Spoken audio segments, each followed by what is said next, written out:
Yo tout le monde, bienvenue sur la chaîne de Léo et Max. On se retrouve pour le 7ème épisode de la saison finale, la 4ème saison de Shingeki no Kyojin, ce truc de fou. Eh oui. Voilà, écoutez, il y a énormément de choses à dire. Je pense que la structure de cette review est nécessaire parce que Exactement. c'est très compliqué, sinon on peut partir dans tous les sens parce qu'on a envie de dire plein de choses. On vous donnera notre avis en fin de vidéo, comme d'habitude, et on va du coup commencer par l'histoire. L'histoire qui correspond du coup à la toute fin du chapitre 102 qu'on n'avait pas terminé avec l'épisode précédent puisque la fin correspondait en fait au réveil du bestial qui est arrivé, donc c'est le début de l'épisode, qui correspond à l'entièreté du chapitre 103 et aux 3/4 du 104. Donc comme à l'accoutumée on a deux chapitres en correspondance puisque vous avez la toute fin d'un chapitre et les 3/4 d'un autre, donc ça fait deux chapitres très exactement.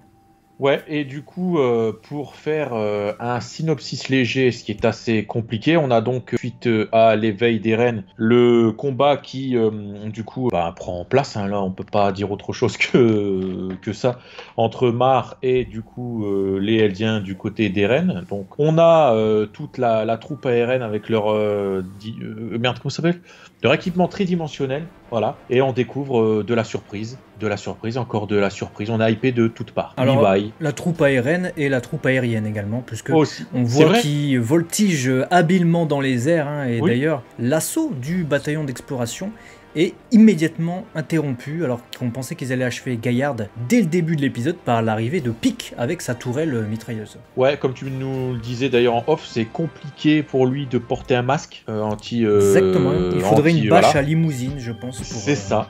Voilà. C'est ça. Et je me suis posé la question si Galliard, lui, aiguisait ses dents et ses griffes avant chaque combat. Voilà. C'est une question qu'on peut se poser. Dites-nous dans les commentaires ce que vous en pensez. Non, très sérieusement, écoutez, là, on a eu un combat titanesque au sens propre du terme. Entre d'un côté Gaillard avec le titan mâchoire, on a Pic qui est apparu avec le titan charrette, on a Chic qui apparaît en titan bestial, on a à un moment donné l'agréable surprise de constater que Reiner n'est pas mort, puisqu'il protège du coup notre ami Frost avec, je sais pas si c'est une sorte Frost, de main. c'est qui ça, Frost? Le petit blondinet là, non? Il s'appelle Falco. Pourquoi je dis Frost? Frost, c'est dans Dragon Ball Super, hein, c'est lui. Laisse tomber, non, laisse tomber. Je reprends ma phrase. Et on a du coup aussi l'agréable surprise de découvrir que Reiner n'est pas mort et qu'il a protégé Falco. Il se marre parce que je me suis trompé de nom juste avant. Et avec une... Je sais pas si c'est des mains ou... Je sais pas trop discerner le dos, mais voilà. Les mains du cuirassé, ouais. Donc tu te dis d'accord, ok, il y a ça, il y a Jit qui apparaît aussi, tu te dis d'accord. On a Eren à côté qui lui, pareil, fait son fou. Il essaye toujours, tant bien que mal, de dégommer... Titan Marteau. Ouais, Titan Marteau, mais la nana dans Titan Marteau. Donc, écoute, ça part dans tous les sens et on est inquiet. Et je trouve que le rythme de cet épisode est encore une fois crescendo. Je suis passé par toutes les émotions, sans vous mentir. Regardez ma tête. Dans cet épisode, je vous dis pas si j'aimais ou pas. Je te dis juste qu'en termes d'émotion, j'ai passé mon épisode à mettre ma main sur ma tête comme ça. Ah ouais. À mettre ma main sur ma bouche en mode « Mais c'est pas possible, c'est quoi ce truc de ouf ?» Et j'étais comme ça tout le temps. Ça m'a pas lâché. Hyper intense. Voilà, un truc hyper intense. Et pour ce qui est de l'histoire en tant que telle, on a le combat. C'est vraiment le combat qui prend toute son ampleur. On n'a pas vraiment un cas particulier, je trouve, qui ressort en mode « Bon, il s'est passé ça, c'est hyper gravissime. » On sait juste que... il a bouffé... Il y a quand même un truc qui est quand même hyper gravissime en quelque sorte, c'est que Mar perd tous ses titans primordiaux. Je veux dire, ils ont tous été défaits. Hein. Titan charrette, bim, explosé. Titan mâchoire, bim, explosé. Il sert de casse-noix pour péter le titan marteau qui, du coup, bim, est explosé. Et le titan bestial, bim, explosé par derrière par Levi qui arrive. Ça, c'est un truc de fou furieux. C'est vrai, je m'y attendais pas. Je savais qu'il allait y avoir une offensive, que ça allait donner quelque chose de lourd, que ça allait nous envoyer du spectacle. Mais de là, ce que Titan mâchoire se fasse démembrer, que Marteau serve de presse-mâchoire, de casse-noix aux dents du mâchoire, qui est le seul habilité apparemment avec ses facultés à détruire cette protection que justement en plus Annie... Le durcissement. Donc ce durcissement qui a été utilisé aussi par Annie, c'est intéressant pour Eren, puisque je dis tiens, Annie, titan féminin, elle est enfermée là. Peut peut-être réussir à en faire quelque chose en utilisant les pouvoirs du mâchoire. En tout cas, il y arrive. Ensanglanté, il avale le titan marteau. Donc on se dit, oh ça y est, il possède un deuxième titan. D'accord. Un troisième.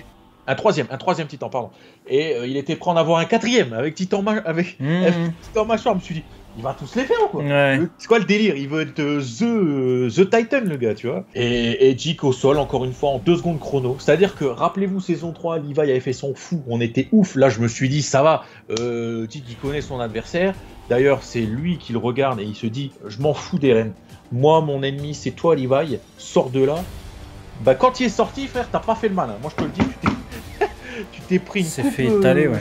Ah ouais, c'est fait étaler avec une... Bon, on en parlera tout à l'heure de l'animation, mais c'était le festival, et on pensait que tout était désespéré, du coup, pour Mar à l'issue de cet épisode, hein, puisque on a quand même le plan qui se déroule selon le bon vouloir du bataillon d'exploration, avec un dirigeable qui arrive. On comprend du coup à quoi servaient les balises mises sur les toits. On a un nouveau personnage, Onyakopon, qui pilote du coup ce dirigeable. Alors, il y en a pas mal sur Twitter qui disaient tiens, c'est bizarre, il est black et tout, il n'y a pas de black à Shiganshina ou sur l'île du paradis, etc. C'est une bonne réflexion, effectivement. Et surtout, vous avez tous noté l'arrivée d'Armin et de Hanzi. Armin qui arrive avec son titan colossal qui fait exploser totalement les secours, en quelque sorte, comment dire. C'est toute la flotte qui était venue barrer le passage au bataillon d'exploration. Armin les fait sauter et on voit du coup qu'ils sont extrêmement habitués au combat et aux situations très désespérées et ils avaient tout prévu. Parce qu'on pourrait se dire, contre des primordiaux, qu'est-ce qu'ils vont faire? Vous êtes venus à Revelio, mais vous allez vous faire niquer, je veux dire... un seul titan, le Shingeki no Kyojin, même s'il possède aussi l'original, il peut pas s'en servir s'il n'est pas au contact de quelqu'un de la famille royale. Qu'est-ce qu'il va faire tout seul, tu vois? Et il y a le titan colossal qui, aux abords, dégage le chemin. Et en plus de ça, ils ont tout prévu avec le bataillon d'exploration, Mikasa, Levi, tout ça, pour tout approprier, pour se débarrasser des titans et réussir à s'enfuir en dirigeable. Un plan rondement mené, quand même. Tout était calculé en avance, tout était millimétré. C'était génial. On passe quand même par des phases d'émotions extrêmes et variées. On est autant dans l'intensité émotionnelle, on est dans la surprise, on est en même temps dans la colère, dans l'effroi. Moi, j'ai été triste par moments dans cet épisode. J'ai eu les larmes quand effectivement tu vois cette... En fait, c'est un mélange d'émotions. À un moment donné, t'es dans l'action, tu vois, t'es excité de vivre cette action d'une œuvre que tu suis parce que tu vois les titans s'affronter, tu sais qu'il y a de l'enjeu, c'est hyper excitant cinématographiquement parlant. C'est ce que j'appelle en tout bien tout honneur, attention, mais c'est parce que c'est des mini-orgasmes cinématographiques, tellement t'es dedans, t'es en kiff et tout dans le truc, et en même temps t'as des moments de réalité où notamment quand t'as le titan colossal Armin qui débarque et qui fout un sbull phénoménal et tu vois des enfants qui sont sous les rochers, qui pleurent, etc. et qui font te rappeler ce qu'ont vécu les héros qui sont en train de recréer la même situation cauchemardesque qui les a fait en être là, eux qui ont souffert d'avoir constaté ça il y a plusieurs années en avant, donc tu te dis mais c'est horrible en fait, et en même temps tu te dis putain je suis en train d'être excité quelque part par quelque chose comme ça, alors que je devrais pas être excité par quelque chose comme ça, c'est pas bien. C'est parce que c'est la bataille l'excitation de la bataille et d'être dans le feu de l'action et l'épicness aussi. Faut dire aussi que ils mettent des musiques grandioses, des mises en scène grandiloquentes, etc. Mais on voit quand même qu'il y a des personnages qui sont hésitants. Armin, quand il voit les dégâts qu'il a fait, je dirais pas qu'il est hésitant, mais en tout cas il est assez triste de ce qu'il a dû faire. Mikasa, elle est peinée par ce qu'Eren a fait et de ce qu'elle doit faire également. Eren en a strictement rien à foutre. Et Jean, lui, par contre, on sait pas, est-ce qu'il a hésité ou pas, parce qu'à un moment donné, il allait dégommer Falco qui protégeait le charrette, donc Falco et le charrette, et la fusée a dévié. Alors est-ce que c'est son hésitation, est-ce que c'est lui qui l'a loupé, ou bien est-ce que c'est la vapeur de pique qui est sortie in extremis, et cette Gabi qui est en train de vivre une colère cauchemardesque, qui a envie de dégommer, de tuer littéralement Eren Yeager. Tu te dis oh là là. C'est comparable à Eren au début de la saison 1. Ouais, et c'est pour ça, quand je me suis dit, quand je vous ai dit, faut se méfier d'elle parce qu'elle va être une opposante à Eren, en quoi, comment, je sais pas encore, je suis incapable de te le dire, mais plus ça avançait, plus je me suis dit attends, pour qu'elle puisse mener quelque chose, une opposition, il faut qu'elle ait un titan à un moment donné. Et à un moment donné, je me suis dit, et si elle avait pas le cuirassé, mais que le cuirassé finissait non pas avec Reiner, mais avec Falco. Parce que je sais pas, je le sens un peu comme ça, même si on va y revenir après. Mais elle, je me dis, quel titan il me reste qu'elle pourrait bouffer, et j'ai repensé au titan féminin. Je me suis dit, potentiellement, si elle l'a, vu ses habilités physiques, qu'on nous a souligné aussi, elle pourrait faire un chiotte. Surtout que la colère qu'elle a, on sait aussi à quel point le titan féminin arrivait à casser la tête au titan assaillant d'Eren. Maintenant, Eren, il commence à collectionner tous les titans aussi, donc ça va être autre chose. Mais je sais pas ce qui va se passer avec Gabi, mais sa colère, elle m'a pris aux tripes. Même la façon, si vous regardez l'épisode, dont les yeux ont été animés, tu as des yeux qui sont éteints par moment, et tu as une petite lueur de lumière sur certains personnages qui gardent un espoir de faire quelque chose. C'est subtil, mais c'est notamment au moment où ils sauve-piquent. T'as Gabi et Falco qui sauve-piquent, qui est totalement ensanglanté, et t'as le général, comment il s'appelle déjà, général Magat, qui est là comme ça, il est en train de les surveiller, en train de tirer, et tu regardes les yeux de Gabi et de Falco, ils ont une lueur en fait. Et ça m'a surpris parce que je me suis dit, à ce moment-là, ils ont quand même une sorte de lueur, pas comparable à ce que Magat, il est éteint. Si on veut faire un peu de psychologie de comptoir, les autres, ils ont vraiment tout vécu, ils sont expérimentés par la guerre, etc. Et là, si on prend le bataillon d'exploration, en gros, c'est des guerriers nés. Et ils vont au casse-pipe pour tuer, et malgré tout, ils sont encore humains en grande partie, et ils arrivent véritablement à avoir des remords, des regrets, à pas vouloir nécessairement tuer, etc. Sauf certains. Et on le voit bien dans ces épisodes, et on arrive à faire la différence entre ceux qui ont déjà leur part d'humanité qui s'est envolée, et eux qui sont vraiment tout jeunes, et qui sont choqués, et qui découvrent l'horreur pour la toute première fois en fait. Parce que même s'ils ont déjà été au front, et qu'ils ont déjà vécu des guerres, ils n'ont pas de titans. Donc ils n'ont jamais été écrasés, décimés, tués, annihilés des gens comme ça à main nue. Gabi, elle a balancé une bombe, elle s'est échappée, on l'a vu dans le premier épisode. C'est loin pour elle tout ça. Tu vois, elle n'a pas directement tiré sur quelqu'un. Donc là, on sent que c'est des jeunes qui vivent le drame pour la première fois, et ça me fait exactement penser à Eren, Armin et Mikasa dans le premier épisode de la saison 1. Hein. C'est exactement ça, quoi. Ouais, c'est pour ça qu'on a ces ressentis aussi puissants qu'opposés, tu le disais, hein, l'épicness et en même temps cette réalité que tu te prends en pleine face. Et jusqu'au bout, hein, jusqu'à la fin, hein, où tout le monde est censé repartir dans ce dirigeable, et Titan Mâchoire, donc Galliard, qui dit, il était vénère hein, dans cet épisode, Galliard. Il était énervé. Il était vénère, et qui dit jamais vous allez remonter, etc. Il se fait dégommer par Mikasa, mais c'était caché, fini par Eren, plus de membres, démembré, il lui reste le crâne, il s'en sert pour bouffer le titan. Je me suis dit, mort. Ça y est, il finit dans la bouche, et sauvé in extremis par des larmes et des cris de douleur. Les seiyuu, bravo pour ces frissons, parce que Falco et Gabi, ces cris d'appel à l'aide pour Reiner, je me suis dit, mais moi, Reiner qui voulait mourir, hein, qui était en mode taisez-vous, je m'en fous, laissez-moi crever. Ouais, et là, tu peux pas. Là, c'est l'espoir de Mar, hein, parce que tout est fini pour eux. Là, clairement, tous leurs titans primordiaux sont tombés. Voilà, s'ils sont pas morts, ils sont HS. Pique, elle a du mal à se régénérer. Donc, ouais, là, Reiner, dernier espoir pour empêcher la fuite. On va passer à la bande-son. Après, on va parler rapidement de l'animation. Puis des changements, il y en a un tout petit peu. Et ensuite, on va conclure avec nos avis sur l'épisode globalement. Alors, niveau bande-son, j'ai noté qu'il y avait certaines musiques assez surprenantes. Notamment en tout début d'épisode, une musique plutôt douce où... Je vais reparler de l'animation dans quelques instants, mais c'était déstabilisant. Tout début de l'épisode, je m'attendais à un truc vraiment épique. On combattait le bestial et tout. Et c'était plutôt doux, mais... l'épicness est arrivé après, hein, notamment la fin d'épisode avec le réveil de Reiner, certes, mais également le moment où le colossal atomise le port, et il y a sur des kilomètres l'explosion qui se propage, et il y a Gabi, Falco, Magat et tout ça qui volent. Avec cette explosion là, on a une musique vraiment une envolée, quoi. Tu te dis oh là là. Et je tiens à mettre un point d'honneur aux explosions et aux ambiances de manière générale. Les fusils, les explosions, les caillasses, les griffes, enfin, voilà, il y a toute cette ambiance qui vient, en plus de ce que tu viens de souligner, la musique qui est juste épique. Ça vient renforcer l'action, l'impact, tu te prends les points en même temps, c'est incroyable. Même le bruitage quand Eren avale le titan marteau. C'est vrai. Le gloops gloops, c'est-à-dire, c'est con, hein, c'est très con, mais ils auraient pu mettre un truc pas très réaliste, et on y aurait moins cru. Enfin, ça aurait moins collé à l'image. Et là, vu qu'on a un plan extrêmement rapproché de la glotte du titan assaillant, c'était parfait. Ça fait vraiment...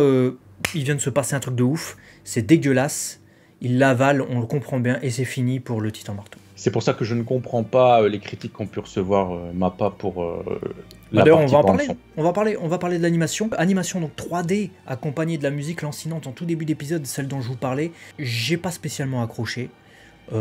C'était le tout début de l'épisode. Je me suis même dit que vu que les gens avaient critiqué Mappa dans le dernier épisode, je me suis dit ça va fuser là. L'épisode il commence mal, les gens ils vont péter un câble avec. Parce que là toute la scène est en 3D. Il n'y a pas un truc en 2D. Bon, à part évidemment la texture qui a été refaite par-dessus. Mais en fait, non.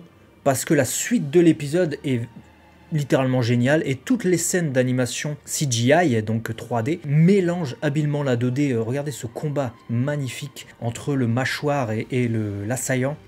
Tu vois quasiment que du feu, il est dynamique, il est beau, il est rapide, il prend, comme tu le dis, il nous attrape et il nous lâche pas. Et je tiens aussi à signaler l'animation de Jie Shan Yao qui a fait donc Levi qui découpe le bestial là dans une effusion de sang avec tout ça qui toute la fumée et comment dire l'impact au moment où le bestial tombe au sol. Très belle animation. Un épisode peut-être pas irréprochable techniquement mais presque. Très parce bonne que il est incroyable en fait. Tout a de l'impact. Je suis d'accord parce qu'il y a même au début ce combat.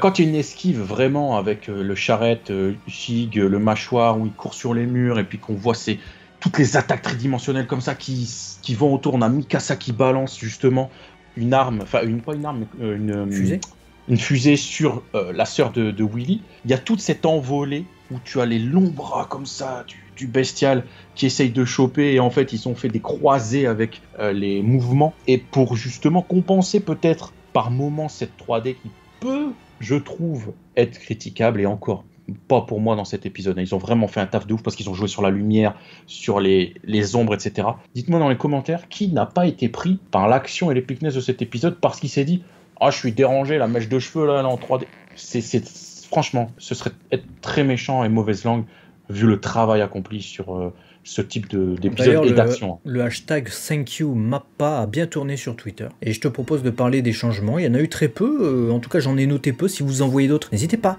à les dire dans les commentaires, toujours avec la balise spoiler, et à écrire, puisque j'imagine que vous allez un peu parler du manga et peut-être même de ce qu'il peut y avoir ensuite. Dans le chapitre 103, il y a Carlo, là, le gars abattu par Sacha dans la tourelle du Titan Charrette, qui n'est pas entouré par des photos de famille dans le manga. C'est un rajout de l'animé pour apporter de l'empathie dans la scène. Et effectivement, c'était assez chaud comme scène, quand même. Mais c'est bien vu. À un moment donné, il y a Gabi qui rejoint les autres, donc Palco et tout ça, dans la cour du camp de Revelio dans l'animé. Alors que dans le manga, c'est juste à côté, mais c'est pas dans la cour. C'est plutôt dans une ruelle adjacente qui ressemble d'ailleurs à une des ruelles qu'on voit lorsqu'il y a le festival dans l'épisode 4. Je sais pas pourquoi ils ont changé l'emplacement, qu'est-ce que ça change, je sais pas. Et quand Galliard voit que Sig et Pic sont tombés, le moment où il se vénère, il va jeter sur Eren. Dans le manga, on a une petite case où on voit les trois ensemble. Du coup, ça renforce un peu l'énervement de Galliard qui, lui aussi, a vu tous ses compagnons tomber. Voilà. Après, sinon, c'est pas un changement, mais c'est une référence qu'on a eu dans l'épisode 22 de la saison 3. On a ce plan avec le gamin qui est sous les gravats. Et en fait, c'était un foreshadowing pour ce qu'on voit dans cet épisode-là. Quand Armin regarde de haut la situation et qu'il voit l'enfant sous les gravats après la destruction qu'il a causée. C'était incroyable, cette scène, j'en ai eu des larmes aux yeux dans cette scène, je te l'ai dit, je le redis, mais c'était... Voilà, je pense qu'on peut passer à nos avis, du coup. Ouais. J'ai surkiffé. J'ai été en PLS cosmique. Pour que je vous parle d'orgasme cinématographique, encore une fois, en tout bien tout honneur, c'est parce que c'est vraiment un terme que je sais pas si ça existe, mais j'avais inventé ça parce que je m'étais déjà pris ce genre d'expérience. Il y a des films comme ça qui vont cet effet-là, où c'est tellement épique, c'est tellement intense, ça monte crescendo, ça monte, ça te prend aux tripes, et en fait, ça te lâche pas, et à un moment donné, tu te dis, mais t'as l'impression que tu vas pas survivre à tout ce qui se passe dans cet épisode, tellement t'es pris de tous les côtés au trip, psychologiquement, etc., dans l'action, la musique, tout. Et ce n'est même pas fini, parce que on pense que tout est fini et qu'ils vont fuir et que voilà, le combat est terminé, mais on voit quand même qu'il y a le cuirassé qui se relève en fin d'épisode. Donc qu'est-ce que ça va donner ? My God. On sort quand même de 2 épisodes où tu vois, dans tous les sens. Et il y a le cuirassé qui se relève, donc je sais pas, et le mâchoire n'est pas mort. Le mâchoire, il a plus de membres, mais il est pas mort. Eren, il a pas pu le manger. Donc je sais très bien ce qui va se passer. Je vais pas faire genre je sais pas, mais je me mets à la place de ceux qui savent pas et je me dis mais qu'est-ce qui peut se passer ? C'est épique. Non, moi franchement, c'était un épisode magnifique. Vas-y, ta théorie, vas-y. Petite théorie, gros combat cuirassé Eren qui débute. Cuirassé, il va être crevé parce qu'il n'y a plus beaucoup de force. Le combat va devoir s'achever pour respecter le plan puisque tu as tout le monde qui arrive en dirigeable. Donc ils vont récupérer tout le monde pour mener à bien le plan et cette trêve. Et c'est pendant cette période-là qu'il va se passer des changements peut-être qui vont s'opérer, transfert de titans, j'en sais rien, je sais pas, mais il y a peut-être des choses qui vont être faites. Peut-être que je te parlais du titan féminin, peut-être qu'en fait pas du tout, peut-être que Gabi elle va récupérer le titan bestial et Falco le titan cuirassé, on va tous être étonnés, on va rien comprendre, et peut-être que ça tombe le féminin, c'est Mikasa qui va le récupérer plus tard parce qu'elle va vouloir arrêter Eren, je sais rien du tout, on sait pas. Est-ce que quelqu'un sait ce qui va se passer dans cette saison? Non, oui, sauf les lecteurs. Voilà. D'ailleurs, voilà. Si vous avez lu le manga, vous savez voilà. que vous utilisez la balise spoil hein, pour ne pas spoiler la découverte. Merci également à Yo et Labo qui nous ont rafraîchi l'esprit pour pouvoir noter tous les points de cet épisode. Et puis à vous tous pour partager ces vidéos parce qu'on est de plus en plus nombreux et on vous remercie. Et on sait que vous aimez les analyses comme ça, le décryptage de Shingeki no Kyojin avec chaque partie et puis nos avis dessus. Et ça nous fait plaisir. Donc continuez à nous soutenir. Nous on sera là en tout cas pour vous avec ces vidéos. Je suis PLS. Le fait d'en reparler, je suis au PLS. Je vais boire de la Dios Gel. Allez, c'est parti. Vas-y. À très vite en tout cas sur la chaîne 2. De Léo et Max, les titans, tout le monde, vous, on s'en fout. Allez, on y va, c'est parti. Salut.